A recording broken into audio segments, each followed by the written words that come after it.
আসসালামু আলাইকুম সুপ্রিয় শিক্ষার্থী, আজকে আমরা জানবো যৌন জনন ক্ষমতার উপর ভিত্তি করে শৈবাল এবং ছত্রাক দুই প্রকার। একটা হচ্ছে হোমোথ্যালিক আর একটা হচ্ছে হেটারোথ্যালিক।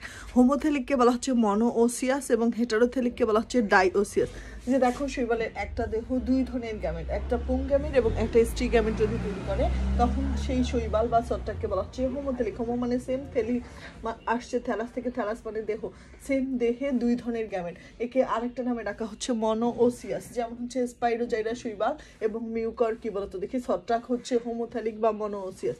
হেটারোথ্যালিক, হেটারো মানে হচ্ছে ডিফারেন্ট বা ভিন্ন, আর থেলিক আসছে থ্যালাস বা দেহ থেকে।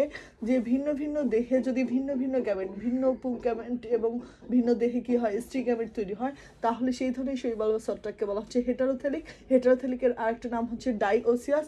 এর শৈবালের উদাহরণ হচ্ছে ইউলোথ্রিক্স এবং ছত্রাকের উদাহরণ হচ্ছে রাইজোপাস। আবারও বলতেছি, হোমোথ্যালিক মানে একই দেহে দুই ধরনের গ্যামেট, আর হেটারোথ্যালিক মানে ভিন্ন ভিন্ন দেহে ভিন্ন ভিন্ন গ্যামেট তৈরি হবে। ধন্যবাদ, ভালো থাকবা, আসসালামু আলাইকুম।